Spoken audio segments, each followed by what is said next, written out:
in my YouTube channel. Today I am going to discuss the last topic of chapter 3rd, Consumer Equilibrium Utility Analysis, that is consumer equilibrium in case of two commodities. In the previous lecture, we discussed about law of diminishing marginal utility, meaning of consumer equilibrium and consumer equilibrium in case of one commodity. Now we are going to discuss the second condition, that is consumer equilibrium in case of two commodities. As you know, the law of diminishing marginal utility applies in case of one commodity or one use of commodity. And what is law of diminishing marginal utility states that? It states that as we consume more and more commodity of a units, and the utility derived from each successive unit goes on decreasing. जैसे जैसे हम एक से ज्यादा commodity का consumption करते हैं तो क्या होगा, जो यूटिलिटी उसे मिल रही है एडिशनल यूनिट पे वो डिक्रीज होना शुरू हो जाती है. That is called law of diminishing marginal utility. So here we talk about the one commodity case. Okay, but in real life consumer normally consume more than one commodity. जैसा कि मैंने आपको पिछले वीडियो में बताया था कि एक पॉइंट ऑफ टाइम पे कंज्यूमर एक कमोडिटी का कंजप्शन कर रहा है. किस केस में? इन case of one commodity. But ऐसा रियल लाइफ में बहुत कम होता है क्योंकि वी हैव अनलिमिटेड वांट्स. हमारी वांट्स अनलिमिटेड है और जब हम नॉर्मली मार्केट में जाते हैं तो हम एक कमोडिटी पे स्टक नहीं होते, हम एक से ज्यादा कमोडिटी को परचेज करते हैं. So in that case, in real life, law of diminishing marginal utility applies little bit less. उस केस में एक और लॉ अप्लाई होती है जिसको हम कहते हैं law of equi marginal utility. Law of equi marginal utility ये क्या है? Law of equi marginal utility is just another name for consumer equilibrium in case of two commodity. So students, consumer equilibrium in case of two commodities के कुछ दो तीन नाम और हैं. इसको हम law of equi marginal utility भी कहते हैं, इसको हम लॉ ऑफ मैक्सिमम सैटिस्फैक्शन भी कहते हैं, इसको हम लॉ ऑफ सब्स्टिट्यूशन भी कहते हैं, और it can be called as Gossen's second's law. Just recall Gossen's first law of consumption. कौन सा था Gossen's first law of consumption? It is law of diminishing marginal utility. तो गॉसेन ने जो फर्स्ट लॉ ऑफ कंजप्शन दिया था वो law of diminishing marginal utility था, and second law is law of equi marginal utility, और we can say that consumer equilibrium in case of two commodities. Is that right student? So in such a situation law of equi marginal utility helps in optimum allocation of his income.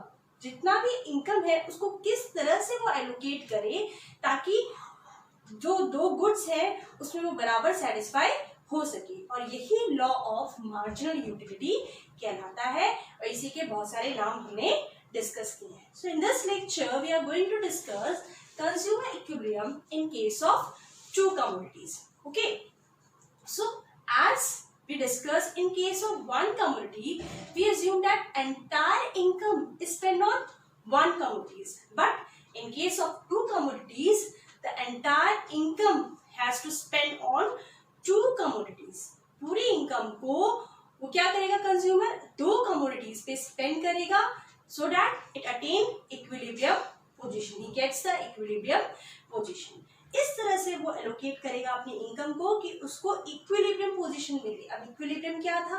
We already discuss a state of rest, कि भाई इस तरह से उस position पे वो आ जाए कि उसके बाद वो फर्दर कंजप्शन करना पसंद नहीं करे.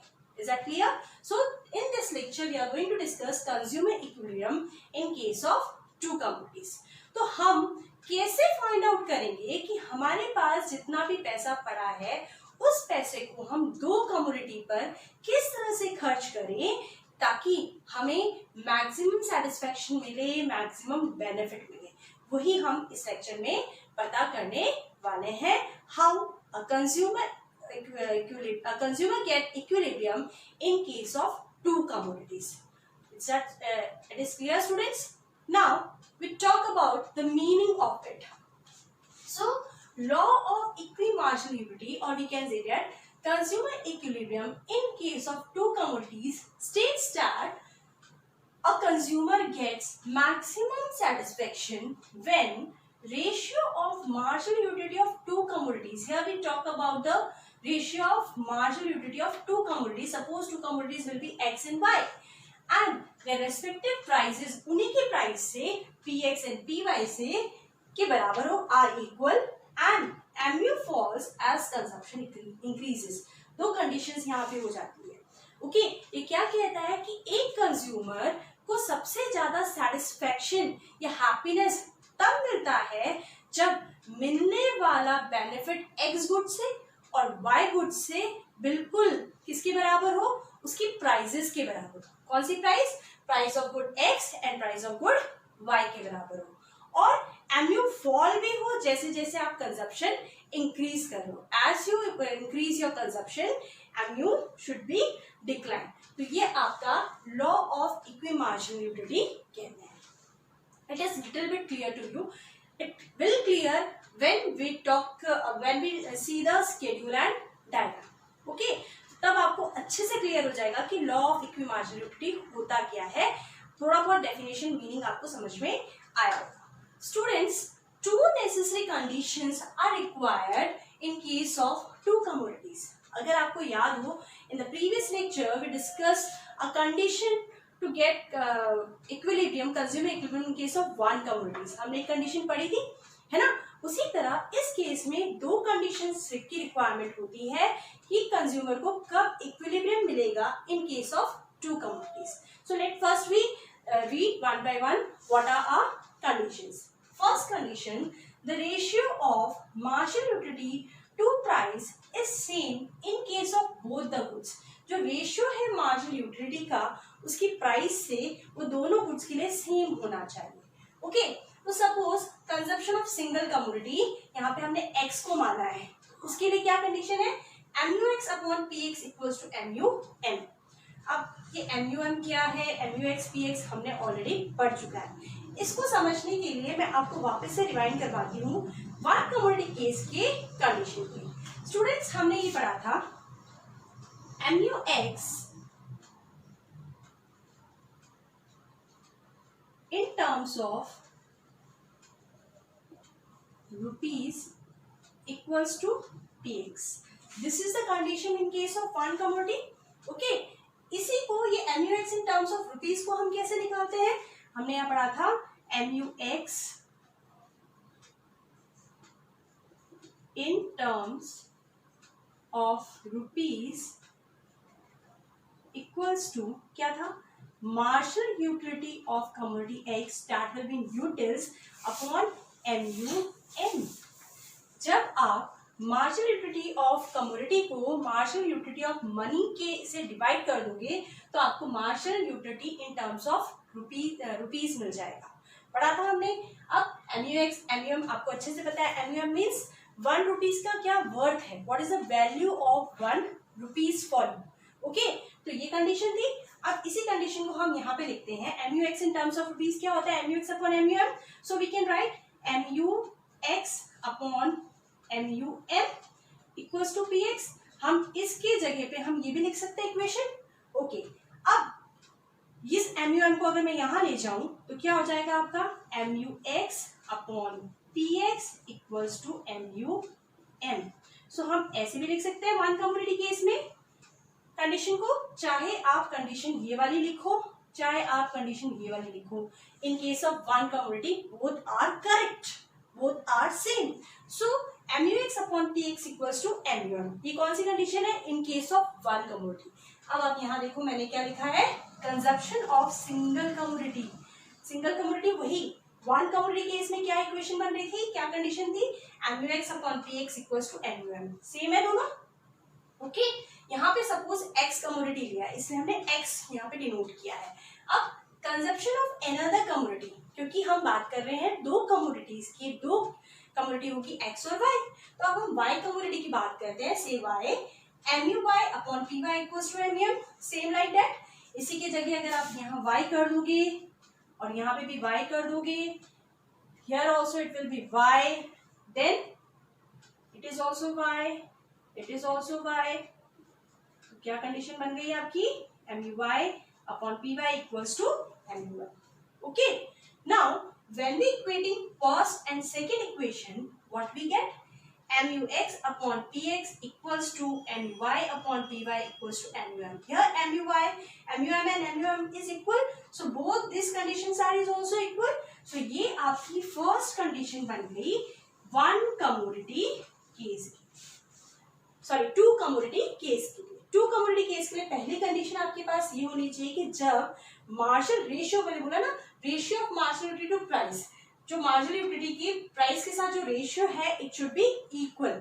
MUx upon PX equals to second commodity MUy upon PY equals to marginal utility of money. 1 rupees की क्या वैल्यू है इन दोनों कमोडिटीज के लिए, उसके बराबर होगी. तो ये आपकी फर्स्ट कंडीशन बन जाएगी to be required for consumer equilibrium in case of two commodities. Okay, student. Second condition is MU fall as consumption increases. And it is also understood properly. जैसे आपने पढ़ा है law of diminishing marginal utility में कि जैसे जैसे आप consumption increase करते हो आपकी मार्जिनल यूटिलिटी क्या होती है? डिक्लाइन होती है. और मैंने आपको थोड़ी देर पहले यही बताया कि law of diminishing marginal utility और law of equi marginal utility के दोनों के एजम्पशंस, क्योंकि law of equi marginal utility law of diminishing marginal utility को ही फॉलो करती है, तो दोनों के एजम्पशंस भी सेम होंगे, एवरीथिंग इज सेम. सो यहाँ पर भी तो यही कंडीशन फॉलो होगा. सो marginal utility of a commodity must fall as more of it is consumed. Okay, so if MU does not fall, अगर suppose करो MU fall नहीं होता, consumption increase होने के बाद भी अगर MU आपका fall नहीं होता, तो the consumer will end up buying only one good. वो एक good का consumption करना बंद कर देगा, which is अनरियलिस्टिक पोजीशन पे आ जाएगा. And consumer will never reach the equilibrium position, और उसको इक्विलिब्रियम पोजीशन नहीं मिलेगी. So students, for consumer equilibrium in case of two commodities we need to condition. First condition is when MUx upon PX equals to MUy upon PY equals to marginal utility of money. In money 1 rupees में उसकी क्या value, worth of 1 rupees. Okay. And second condition, MU fall as consumption increases. So this we have discussed. These are the two conditions. Now I explain the topic with the help of schedule and diagram. Students, let's suppose a consumer having an income of ₹40. Okay, and he has to spend this income on two commodities, and we take two commodities X and Y. X and Y. Okay, so the X commodity's price of a good X is suppose ₹5 and price of commodity Y is ₹10. It can be anything. Price good X को आप suppose Apple ले लो और good Y को आप orange ले लो, कुछ भी ले सकते हैं. यहाँ पे हमने X और Y लिया है. good X की प्राइस जो है वो ₹5 एज्यूम करी है और good Y की प्राइस हमने ₹10 एज्यूम करी है. ओके, तो कंज्यूमर को इक्विलिब्रियम कब मिलेगा टू कमोडिटी केस में, हम स्केड्यूल से देखते हैं यहाँ पर. Okay, now these are the units 1, 2, 3, 4, 5, 6 and we discuss the equilibrium condition also. That what is the equilibrium condition? MUx upon PX is equals to MUy upon PY equals to MUn. This is the equilibrium condition. First condition which is required in case of two commodities, this one. So we need a marginal utility of commodity X first. So this is marginal utility of commodity X. In one commodity it is 50 utils, second unit it is a 45 utils, then on third 40, fourth 35 utils, fifth 30 utils and sixth 25 utils. Let's observe what is the scale rate क्या है, it is falling. 50 to 45, 45 to 40 it is falling. तो ये हमने पता था क्योंकि marginal utility का feature यही होता है कि as we consume more unit 1 to 2, 2 to 3 marginal utility keep on decreasing.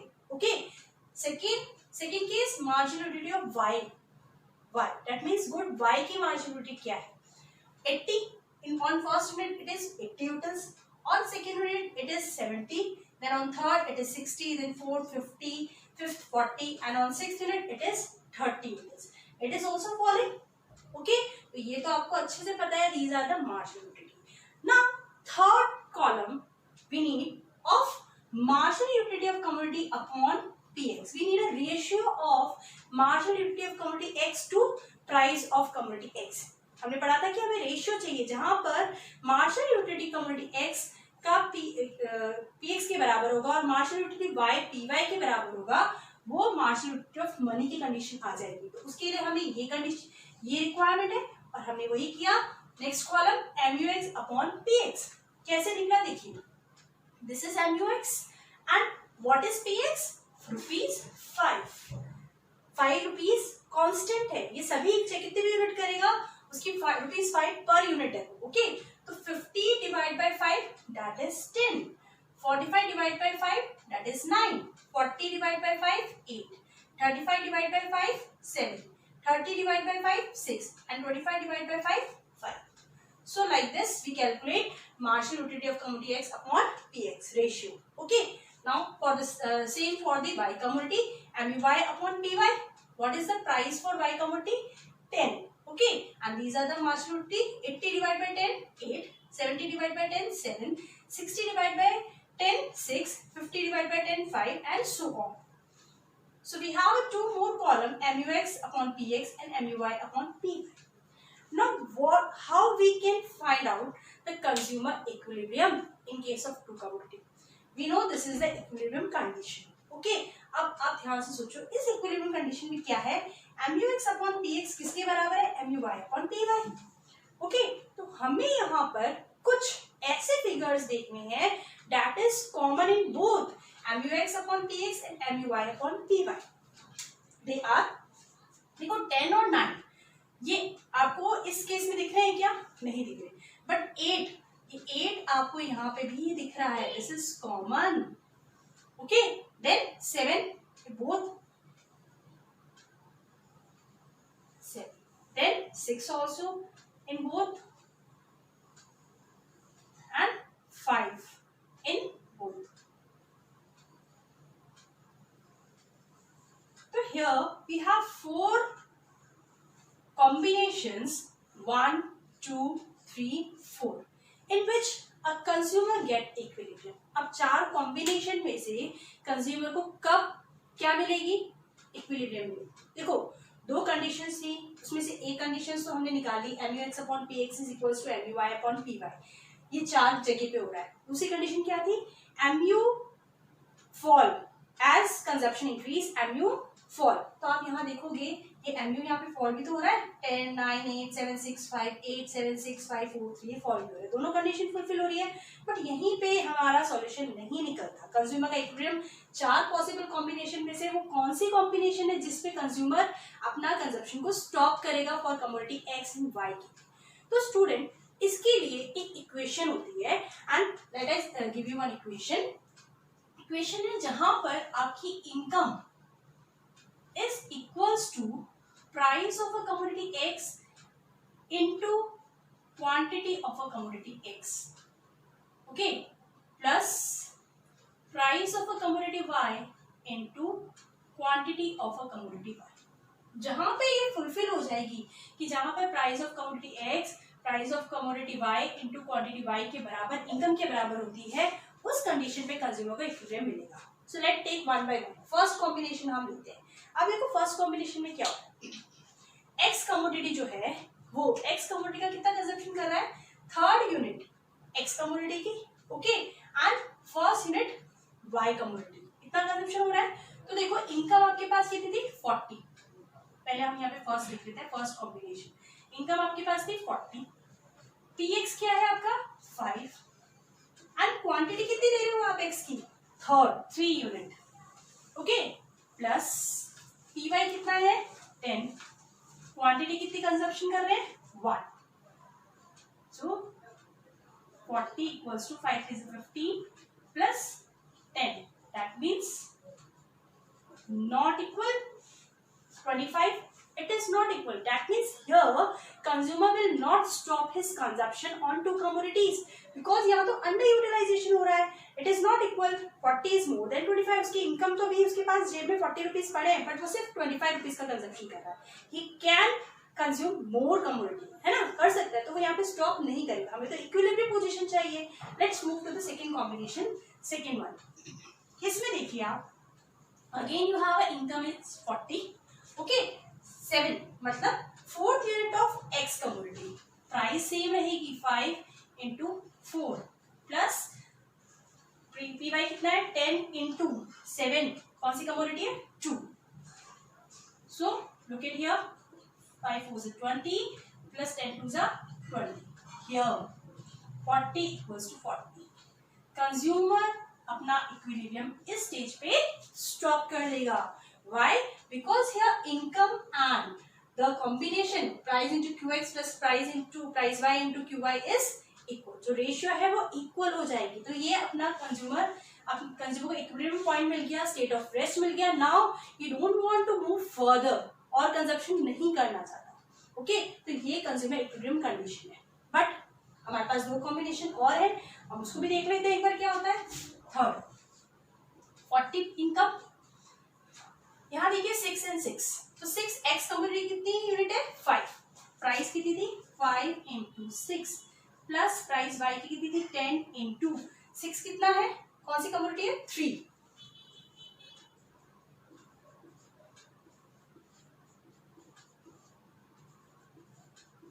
60 not equal. Y? क्योंकि यहाँ पर जेब में तो उसके पास 40 रुपीज है और वो कितने का कंजप्शन कर रहा है 60 का. Is it possible? वो बियॉन्ड दी लेवल है, जितना वो सोच नहीं सकता, जहां वो पहुंच नहीं सकता, उस पॉइंट तक वो रीच नहीं कर सकता, वो उसके लिए है. तो कंज्यूमर इक्विलिब्रियम उसको नहीं मिलेगा. And same in the fourth case, देखिए इनकम 40 थी, है ना, कॉम्बिनेशन 5 यहाँ पे दिया हुआ है, कौन सी यूनिट है 6. पहले प्राइस 5 थी, unit is 6 plus price Y की कितनी थी 10 और unit is 4. What you have scene,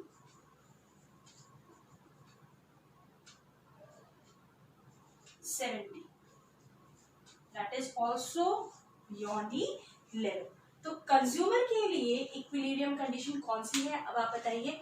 in first combination is not in equilibrium condition because यहाँ पर अंडर यूटिलाइजेशन हो रहा है. सेकेंड में आप देखिए दोनों चीज बराबर है. इनकम इस कॉम्बिनेशन के बराबर है price of commodity X into quantity of commodity X, quantity मतलब unit, plus price of commodity Y into quantity of commodity Y, उसके बराबर आ रही है. और यही हमें कंडीशन चाहिए होती है. तो यहाँ पर कंज्यूमर को इक्विलिब्रियम मिलेगा ऑन, इन दैट केस कितनी कंजप्शन कर रहा है वो 4th यूनिट कर रहा है एक्स कमोडिटी का और 2 यूनिट कर रहा है वाई कमोडिटी का. जब कंज्यूमर 4 यूनिट एक्स कमोडिटी का कंजप्शन करता है और 2 यूनिट वाई कमोडिटी का कंजप्शन करता है, then he get a consumer equilibrium. And rest 2 cases he did not get any equilibrium because it is beyond the level. उसके पास इनकम कम है बट वो खर्चा बहुत ज्यादा करने की सोच है. Is that clear? अब शायद आपको ये समझ में आ गया होगा consumer equilibrium in case of 2 commodities. Okay, let more discuss with the help of diagram. Okay, this is x-axis and here we show consumption of good x and consumption of good y. Okay, here marginal utility of commodity x, good x की, and here marginal utility of commodity y, good y. Marginal utility of commodity x, this line denotes marginal utility of commodity x and it is falling. आप देख रहे हो marginal utility क्या हो रही है, जैसे जैसे कंजप्शन यूनिट का बढ़ रहा है, keep on decreasing. Same marginal utility of y, it is also keep on decreasing. Where the two marginal utility meet, this point is called equilibrium point. इसको हम बोलते हैं equilibrium point E, and here point of equilibrium, ये equilibrium condition है जहाँ पर आपका MUX upon PX किसके बराबर होता है, MUY upon PY. So this is consumer equilibrium in case of 2 commodities and we discuss with the help of schedule and diagram. अब आपको ये clearly समझ में now we see what happens when MUX upon PX is not equal to MUY upon PY. अगर MUX upon PX MUY upon PY के equal नहीं होता, या तो उससे बड़ा होगा, ग्रेटर होगा या लेसर होगा, उस केस में कंज्यूमर को इक्विलिब्रियम कम मिलेगा. तो कंज्यूमर को इक्विलिब्रियम नहीं मिल सकता, क्योंकि कंज्यूमर इक्विलिब्रियम के लिए आपके पास कंडीशन क्या होनी चाहिए, कंडीशन होनी चाहिए MUX upon PX is equals to MUY upon PY. Yeah students, this is the condition we need to attain consumer equilibrium, okay, in case of two commodity. तो ये कंडीशन है, बट अगर ऐसा केस हुआ तो आप क्या करोगे, तब आपको क्या करना चाहिए इक्विलिब्रियम पाने के लिए, लाने के लिए. तो देखिए, first of all we have to know the concept of this term MUX upon PX. इसका मतलब ये हुआ कि आप यहाँ पे एक्स कमोडिटी की बात कर रहे हैं कि आप गुड एक्स पर आप 1 रुपए का खर्च कर रहे हो, तो आपको कितना सेटिस्फेक्शन मिल रहा है, इसका मतलब ये हुआ. ओके, तो उसको हम लिख सकते हैं utility from ₹1 spend on good x, कि 1 रुपए का खर्च करने पर किस पे, गुड एक्स पे आपको कितना सेटिस्फेक्शन मिल रहा है. सेम यहाँ पर क्या होगा, इसका मतलब क्या होगा, आप 1 रुपए का खर्च किस पे कर रहे हो, गुड वाई पे, तो आपको कितने का सेटिस्फेक्शन मिल रहा है. तो इसको हम लिख सकते हैं utility from ₹1 spend on good Y. आपको इन दोनों टर्म का अगर मतलब समझ में आ गया, then you can easily understand the concept when these two are not equal. Okay, तो अब हम पहले बात करते हैं कि हमें जब नॉट इक्वल है तो 2 केस होंगे, या तो लेसर या ग्रेटर. पहले हम लेते हैं if MUX upon PX is greater than MUY upon PY. जब आपका MUX अपॉन PX ग्रेटर है MUY अपॉन PY, इसका मतलब क्या होगा कि 1 रुपए का खर्च करके जितना गुड एक्स से आपको सेटिस्फेक्शन मिल रहा है वो कंपैरेटिवली ज्यादा है 1 रुपए खर्च करके गुड वाई पे सेटिस्फेक्शन मिलने से. ऑब्वियसली यहाँ पे आप देख रहे हैं कि जितना आप एक रुपए का खर्चा कर रहे हैं किस पे, गुड एक्स पे, उससे जो मिलने वाला सेटिस्फेक्शन है is more than satisfaction get from good Y 1 रुपए खर्च करने से. ओके, तो इसको आप क्या लिख सकते हो, यूटिलिटी फ्रॉम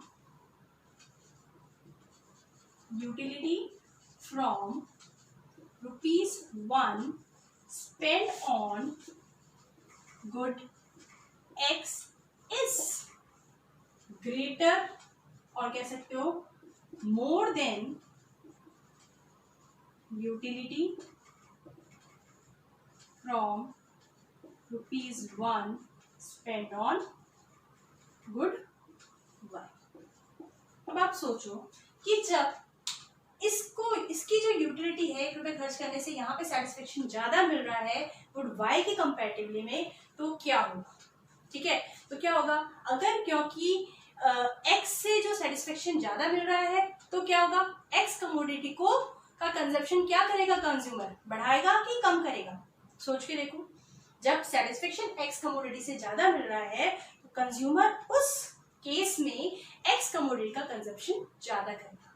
कैसे करेगा आप देखिए, क्योंकि हमें पता है कि मार्जिनल यूटिलिटी जैसे जैसे हम कंजप्शन इंक्रीज करते हैं डिक्लाइन होती है. पहले तो आपको देखना है कि एक्स से सेटिस्फेक्शन ज्यादा मिल रहा है तो उसका कंजप्शन भी ज्यादा होगा.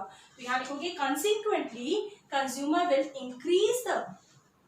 देन ये सारे पॉइंट्स मैं इसलिए लिख रही हूँ ताकि इस तरह के क्वेश्चंस एग्जाम में आते हैं कि when MUX upon PX is not equal to MUY upon PY, तो आपको ये ऐसे कुछ पॉइंट्स लिख के समझाना पड़ेगा, एक्सप्लेन करना पड़ेगा. Consequently consumer will increase the consumption of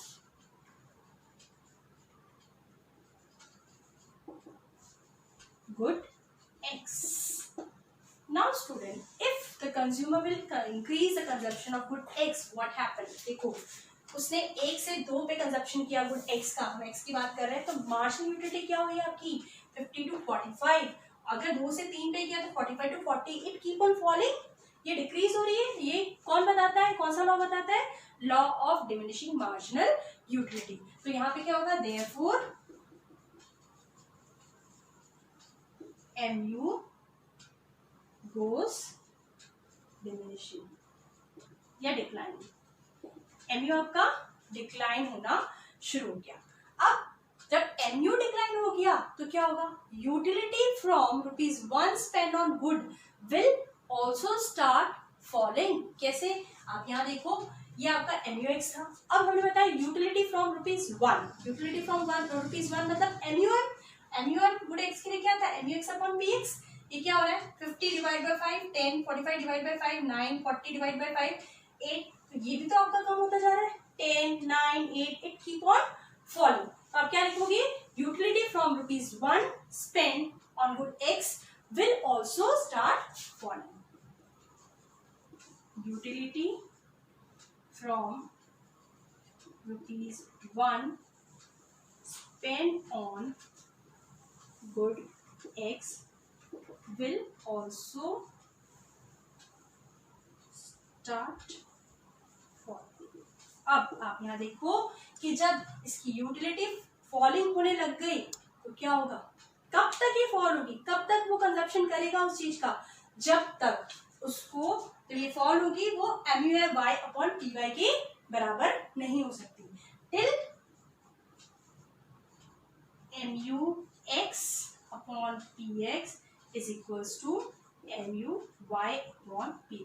वो तब तक उसका गुड एक्स कमोडिटी का कंजप्शन करेगा जब तक वो MUY अपॉन PY के बराबर नहीं आ जाए। ठीक है, आपने देखा 8, बट ये आपके लिए सुटेबल कंडीशन नहीं थी, 7, इसने यहाँ तब तक कंजप्शन किया जब तक वो इसके बराबर नहीं आता। तो ये प्रोसेस है, आपको बताना है if the question arises when MUX upon PX is greater than MUY upon PY, in that case what will consumer do to attain equilibrium? Consumer will consume more of good X and less of good Y. X का consumption ज्यादा करेगा और Y का consumption कम करेगा till he get this equilibrium condition. Okay, और इसी का vice versa क्या हो गया, जब MUX upon PX is lesser than MUY upon PY हो जाएगा तो आप क्या करोगे, utility from ₹1 spend on good Y is greater or more than utility from ₹1 spend on good X। Statement just उल्टे हो जाएगी। कंसिक्वेंटली कंज्यूमर विल इंक्रीज, क्या, जब Y का कंजप्शन ज्यादा करेगा वो, ठीक है, कंजप्शन ऑफ गुड Y। जब Y का कंजप्शन ज्यादा करेगा तो मार्जिनल यूटिलिटी भी किसकी बढ़ेगी, यहाँ पे X था तो यहाँ पे Y की डिमिनिश होने लग जाएगी। और जब मार्जिनल यूटिलिटी डिमिनिश होगी तो utility from ₹1 spend on good Y will also start falling. जब ये फॉल होना शुरू हो जाएगा, कब तक फॉल होगा, कब तक वो इसको उसका Y का कंजप्शन करेगा, जब तक till MUX upon PX is equals to MUY upon PY. So student, this is the process which we have to understand when MUX upon PX is not equal to MUY upon PY. Okay, इसको equal करने के लिए हमें क्या क्या करना पड़ता है, किसका कंजप्शन ज्यादा किसका कंजप्शन कम करना पड़ेगा, so that it we get consumer get equilibrium in case of two commodities. So in this lecture, hope you understand the whole concept of consumer equilibrium in case of two commodities. And if you like this lecture, please don't forget to press bell icon and subscribe my channel. Thanks for watching.